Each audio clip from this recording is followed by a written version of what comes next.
What's going on, guys? My name is Wade with TechDaily. So in September of 2019, Apple unveiled the iPhone 11, a budget iPhone successor to the uber popular iPhone XR. At $699, it was cheaper than the XR, but even closer to the Pro iPhones that were launched alongside it. And after setting the precedent for $1,000 devices the previous 3 years, it's easy to understand why people flocked to this cheaper regular iPhone 11. In fact, I think Apple underestimated just how popular it would end up being. It was, in a way, too cheap, so it wound up being too popular, not just during the initial launch, but for months on after. And thanks to increasingly longer iOS update timelines, people have kept their iPhone 11s for too long. Tons of people still have this phone. You might be one of them, or you may even be considering buying one right now in 2023. And if so, you should. It's still a great phone with plenty of years of life left in it. But I don't think Apple will ever sell a budget iPhone like this again. Certainly not one priced so low that was so close to the flagship Pro model. And if you don't believe me, just look at what's happened the last few years since. The iPhone 12, though a decent upgrade in and of itself, was bumped up in price by $100, $799, or if you bought it unlocked, $849. Apple justified this by launching the Mini, which was $699, but arguably not intended for the same pool of buyers as a regular-sized iPhone. The following year, the iPhone 13 remained at the same price point, with the Mini again being that cheaper alternative. But this year, with the iPhone 14, Apple dropped the Mini, kept the regular iPhone, priced the same, $799, and introduced a bigger, more expensive Plus iPhone. On top of that, the regular iPhone 14s don't even get a processor upgrade this year, and they're spec-wise farther from their Pro counterparts than ever before. Since launching the iPhone 11, I think Apple has attempted to do two things. Bring back the premium price tags for their regular iPhones, which in turn drops that budget nomenclature that stuck with both the 11 and XR. And at the same time, attempts to further differentiate the regular iPhones from the Pros while keeping the prices so close that iPhone customers almost feel compelled to spend only an extra $100 or $200 and get Apple's more premium and feature-packed smartphone, even if they don't necessarily need it. Aside from being cheaper, the iPhone 11 I think was also enough of an upgrade from the XR that most of the gripes and complaints were addressed. It offered the same fun color options that seem to be most people's top factor when picking a phone. It had 4 gigs of RAM paired to the new 813 Bionic processor, making it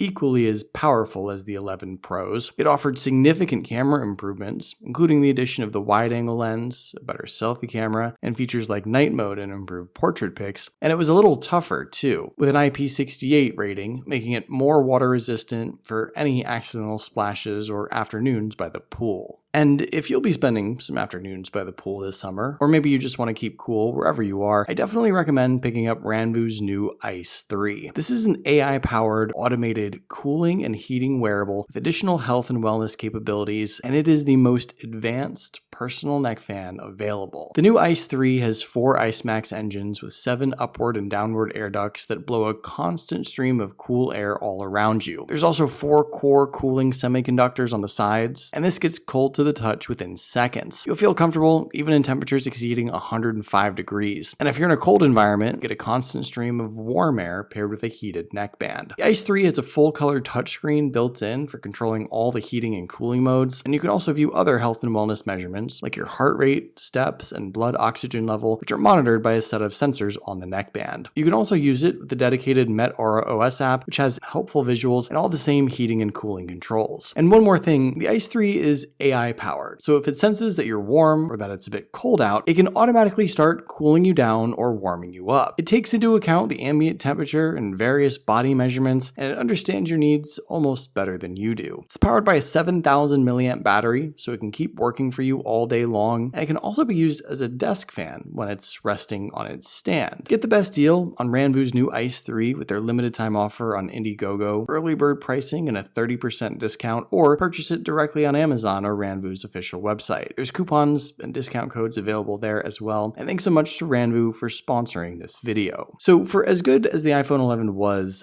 I think some people still took issue with certain aspects of it, like the display, for example, which was identical to the XR, severely underspec'd for even 2019, and justly criticized. The 6.1-inch screen was Apple's own Liquid Retina IPS LCD panel, not OLED, with a max brightness of just 625 nits and a resolution that was significantly less than 1080p, 1729 by 828 for just 326 pixels per inch. I should say that this display was closer to 720p, really, just an incredibly low resolution, and on-screen pixels that you could pick out with the naked eye. Compared to any other Android device for sure at this price point, and the 11 Pros, this regular iPhone 11 offered a viewing experience that was objectively quite poor. But from the perspective of the average iPhone buyer, it probably wasn't as big of a deal as news outlets and YouTubers, myself included,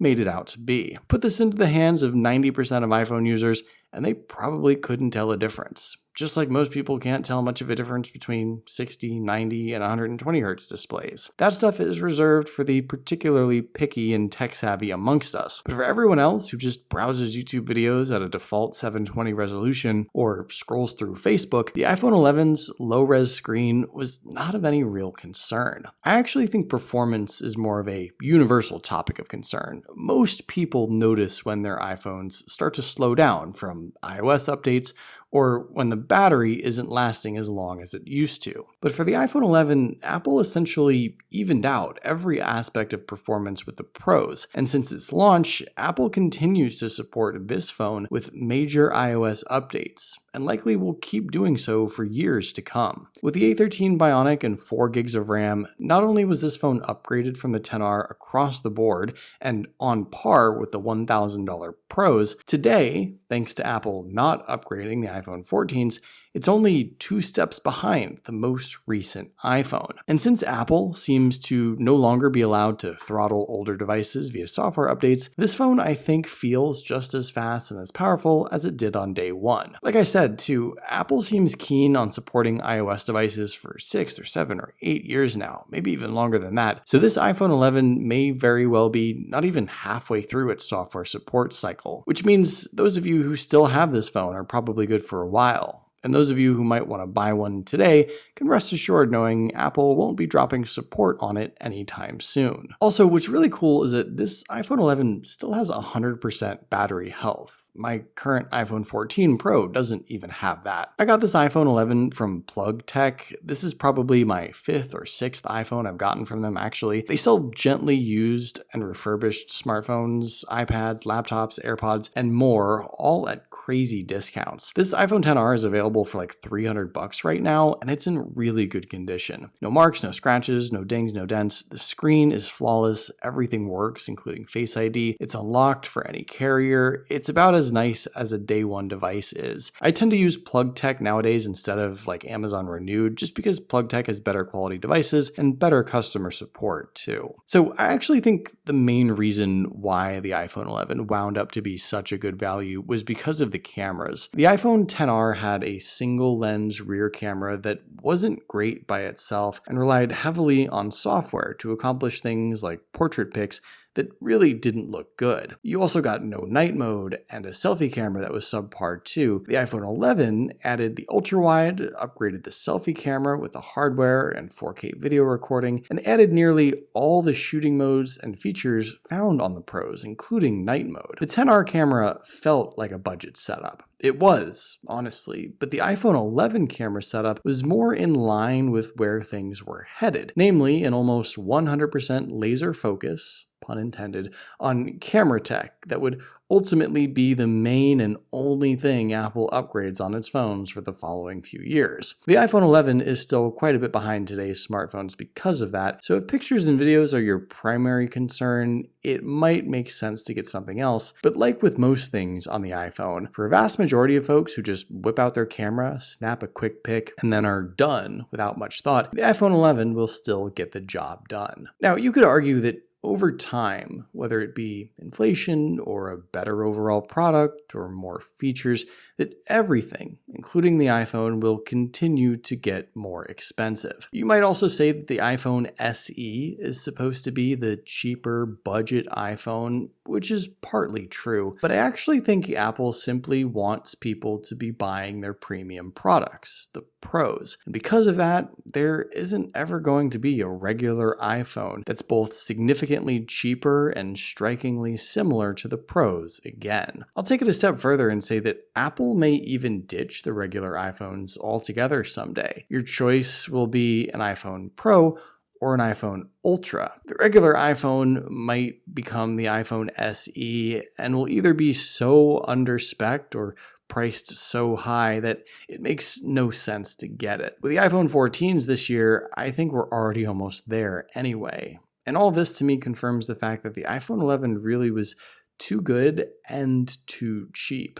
And we'll probably not get another iPhone like this one again. But what do you guys think? Do you have an iPhone 11? Will Apple keep a cheaper iPhone in its product line? I'm really curious to hear your thoughts, so let me know in the comments down below. But hopefully you guys did enjoy this video. Be sure to follow TechDaily on Twitter and subscribe to the TechDaily YouTube channel if you haven't already, and I'll see you guys later.